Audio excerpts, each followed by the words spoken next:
information. A plethora of information, absolutely. And indeed, I think they've got quite a collection today, because they've got 2 Fokker DR1 triplanes, 3, no less than 3 SE5s, 2 Junker CL1s, and of course the BE2, and the Sopwith triplane. Indeed. Loads of them. Good heavens. Loads of Great them. googly moogly. Then we move on to something completely different, a demonstration of world-class aerobatics, freestyle from Ed's sister there in, well, the ultimate, the XA41 S-Back. Now these are powered by 2 wonderfully rumbly Wright Cyclone engines. And many of the survivors owe their survival to being used in that classic 1969 film, Catch-22.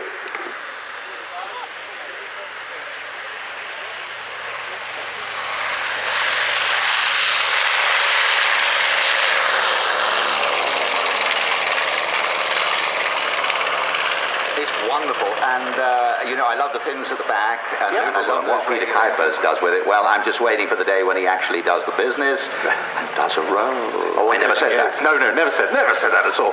Very heavy aeroplane to fly. You really need good biceps to fly it. Little tip: if you're ever in a bar with a B25 pilot, never arm wrestle them.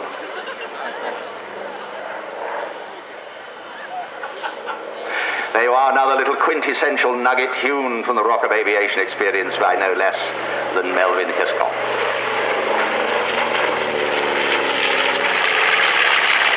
As I said, very heavy to control. You'd need both feet on one rudder pedal to keep it straight. But as you see, it is a very agile aeroplane. I remember the late Jeff Hawke referring to this as being very much a gentleman's aerial conveyance.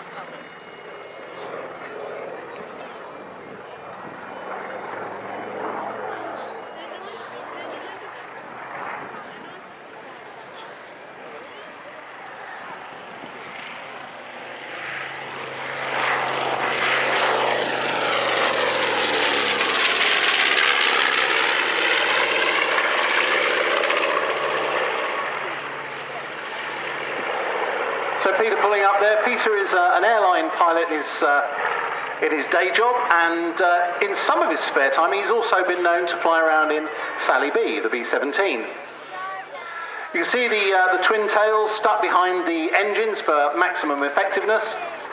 Also gives the mid-upper gunner a better field of view. There was a tail gunner, 2 gunners in the side. You'll be able to see their windows as you come past.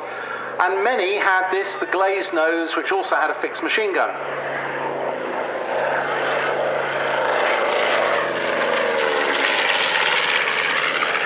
Dropped airborne paratroopers from DC-3s as well, flown the DC-3 C-47, as well as the Yak-50.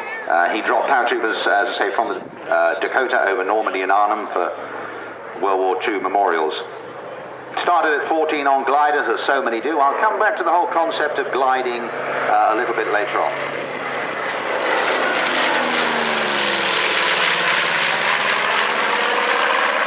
Had the bomb bay open there, ladies and gentlemen. The aircraft was termed as a medium bomber, although the bomb load was not that dissimilar. This is your captain speaking, because his daytime job is flying a Boeing 737 for KLM.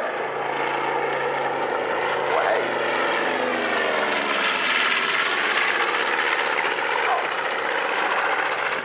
See Peter opening the bomb bay as he comes past there again. Some of these aircraft were fitted with a solid nose, which was just packed full of machine guns. There was even one version with a 75mm anti-shipping gun. Apparently when it fired, the recoil almost stopped the aircraft in mid-air, but it was definitely an aeroplane that you wouldn't want to be on the wrong side of. Even many of the standard bombers had forward-facing machine guns that were operated by the pilot. I think with as many gunners as he had on board, he probably felt a bit left out.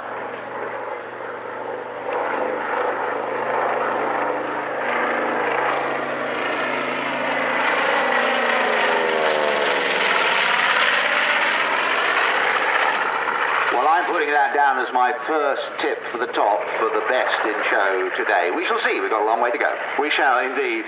It's interesting, there's a comment here, the aircraft was acquired by the Dukes of Brabant, which eventually became part of the Dutch memorial flight. The Dukes of Brabant said they got this aircraft and it has been under restoration ever since. And as a fellow owner of an old aeroplane, I can totally understand that. You never stop working on them.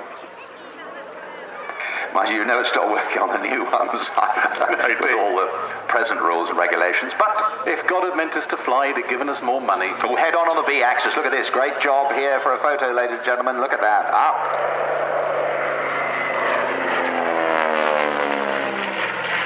Oh, one day he's going to roll it. I know he is.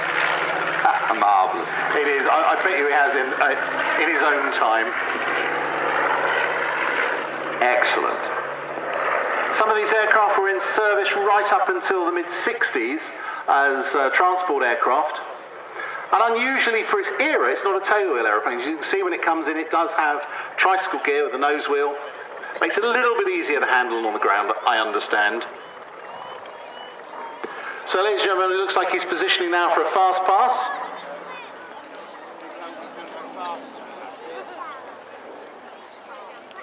Yes, coming in from the right there. Nice curving turn.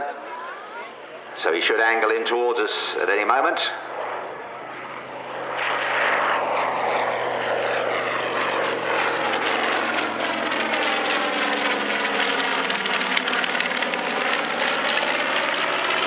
Lovely sound of those twin right cyclones.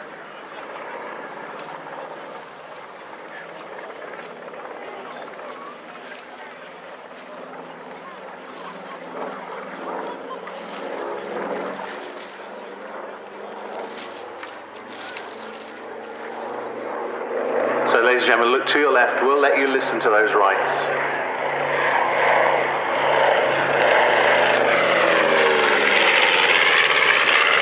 I think that looks like it's going to be his last pass, Melvin.